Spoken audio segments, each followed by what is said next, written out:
A Republican-controlled Senate today passed the president's massive tax cut and spending bill.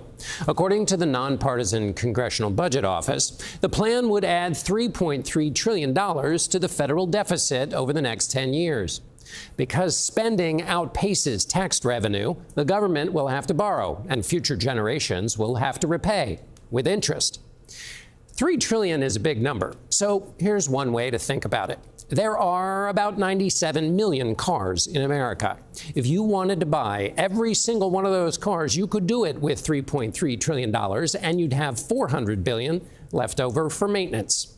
In more practical terms, $3.3 trillion divided equally amounts to $25,000 for every household in America. Some of the biggest cuts in the president's bill will affect Medicaid. The joint federal-state program covers care for about 6 in 10 nursing home residents. Reporter Caitlin Huey-Burns has that story.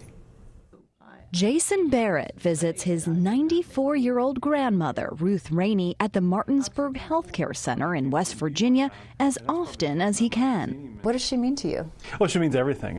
Medicaid will soon be covering the cost of Rainey's care, putting her among the 77% of West Virginia nursing home residents who rely on it.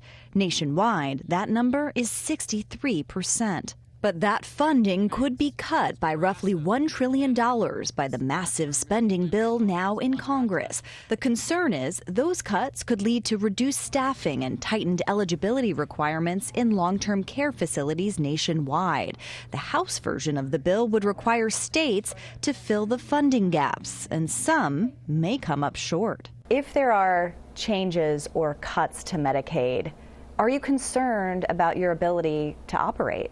I would be. Nancy Mason runs the nursing home where Ruth Rainey lives. So it helps to meet our operational expenses, everything from pharmaceuticals to food to utilities to recruitment of staff, all of our wages. Essentially, everything that helps keep this place running and serving the residents here relies on that funding.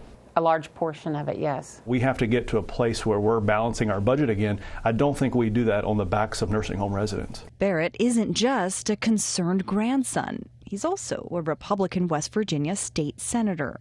If the federal government changes the way that they contribute to the Medicaid program, essentially, do you think West Virginia can pick up the gaps? Pick up those gaps entirely? No, I don't believe so. A complete backfill of cuts to Medicaid would be very crippling to our state budget.